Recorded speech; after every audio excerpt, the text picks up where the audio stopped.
Good morning, this is Nick. Thanks for joining me for Coffee with Nick.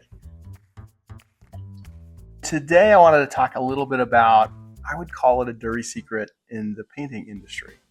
And I want to talk about how we deal with it and how we do it. But I want to educate you, the homeowner, so you understand a little bit more about what I'm talking about is subcontracting.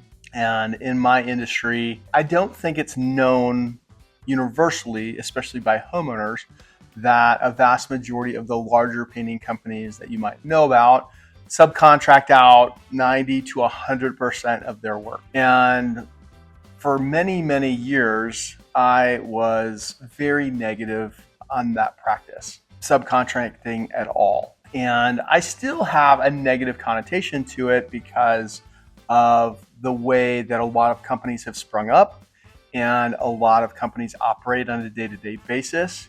The vast majority of them that do any kind of subcontracting do 100% subcontracting. And a lot of those guys that own these companies are not painters. They've never picked up a paintbrush. I know very, very successful people across the country that run businesses that are like this. And, if that's something that doesn't bother you, it's not going to bother you. But for a lot of homeowners, they feel that it's basically, something that they could go do, which is probably inaccurate. As if you just go hire some guys off of Craigslist, they're not vetted, you don't have an ongoing relationship with them, and you're going to have a negative experience for sure. But for a lot of these companies, it doesn't give them the control that you really need as a business owner. Now, let me talk about Walls by Design. For many, many years, Walls by Design was 100% what we would call W-2 employees. What that means is that they're my guys. And a lot of people in our industry will refer to their subcontractors as my guys.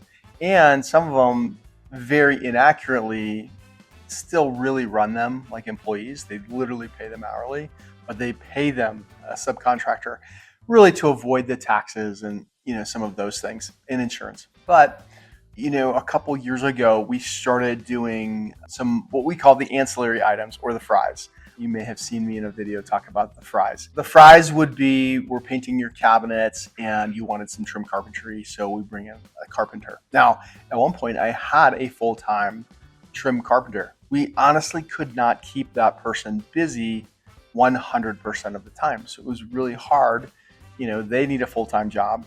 We want them available when we have projects. So it wasn't a great fit for us to have that service being done by an employee. So fast forward to today, we have a couple actually different options. Basically, it just depends on what we're doing, the level of difficulty, what we're installing. Drywall, patching and skim coating out of ceilings, that is done with subcontractors for us. Countertops, we do countertops, and we have found a really great fabricator that we've worked with. Honestly, we've worked with Jason and his team for like 4 or 5 years. And about 2 years ago, brought them in to operate as a subcontractor. And what that did for us is, or what it did for our homeowners, is that it gave them one point of contact. So they didn't have to go out and manage 3, sometimes 4 different people to do different aspects of their project. And I think of it as we're the easy button, and so we bring additional value to our homeowners because it's easy and we have worked with these people. We're going to make sure that it's done right.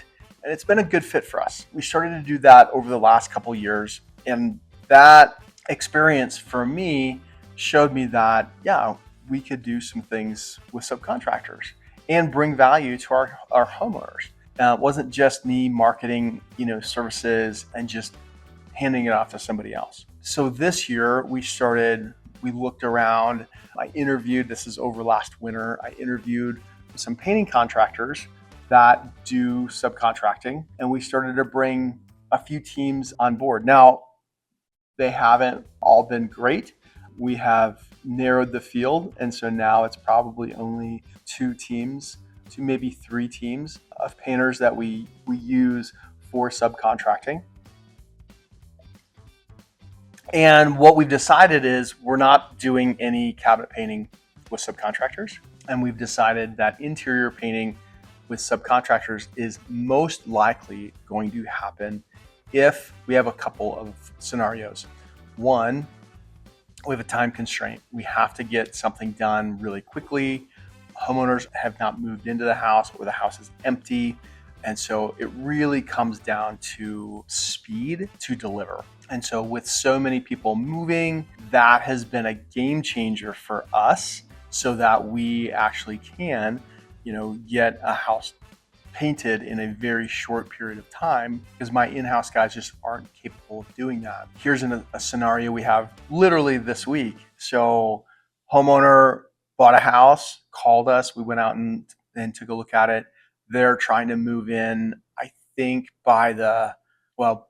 really by next weekend. And so reached out to one of our crews that I thought would be a good fit for, and found out that they were available. And so we are going to be starting that project tomorrow. And so we'll get, I think this house is roughly like a 1,400 square foot house, walls, ceiling, and trim. And we will have it done by the weekend. Our teams were fully booked anyways, and we would not have been able to help this homeowner. And so we're able to actually get there to do the project, and then B, we're able to get it done in a timely manner so that she can move in on her timeline. And so that's really how we are utilizing subcontractors. I like to be super transparent.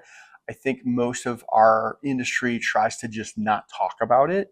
And then when they get the question, are your teams all subcontractors? They'll explain it away. A lot of times they will say similar things that I am saying. Oh, we know these guys. But the reality is, some of these companies are really large. They're 4, 5, 6. There's actually a $30 million painting business here in Denver. They can't possibly know all of their subs in an intimate way like we know our subs, because we're literally only using 2 or 3. Yeah, so that's how we have tackled that issue. I always used to think of it as a negative and would not even consider it. And it's really brought us kind of a bigger breadth of offering. And so now I think of it as a toolbox. We have certain painters that do certain things in-house really, really well. And so we let them stick to those things. And then we have our subcontractors we can now utilize and bring into situations so that we can meet our homeowners' needs from a timing perspective. The other way I also talk about is on the exterior, we are utilizing our subcontractors almost 95% of the time. They are outfitted and they've done more exteriors. We have done a few with our guys this summer, but they're typically the smaller projects where we're only doing a partial house. Not everybody can afford to spend $7,000, $8,000, $12,000, to paint their exterior. And so we're able to go out and do, maybe spray one side of the house and do some trim touch up. And that's been a good fit for us to keep that in-house and just have a little bit more control over those types of projects. So hopefully this helps. It gives you some ammunition to understand a little bit better how the industry works. It's no different than some other construction type fields. The flooring industry is almost 100% subcontractor, unless you've found the hardwood guy that is him and his son or something like that. But there are lots of industries that use subcontractors, and there's a way to do it effectively. And I approached it like they're just an extension of us, and they really are our team members. And we're not going out to Craigslist on a weekly basis and going, who can I find to go do this project? These are guys that we've had a relationship. In fact, one of the teams that we use, it's not a husband and wife, it's a father and son team, and they've been great to work with. The dad has some really great carpentry skills. He's obviously older, and the son is kind of my point of contact. And what I really love about that team is when they tell me they're going to be somewhere, they are there, and ready to go. And so we've got really great feedback, from our customers on that team. We have another team that's helped us with, stucco work. And that's given us a breadth that we quite honestly couldn't have had we not found that team. And so if a homeowner has a stucco exterior, I don't have any experience doing stucco painting, let alone repair.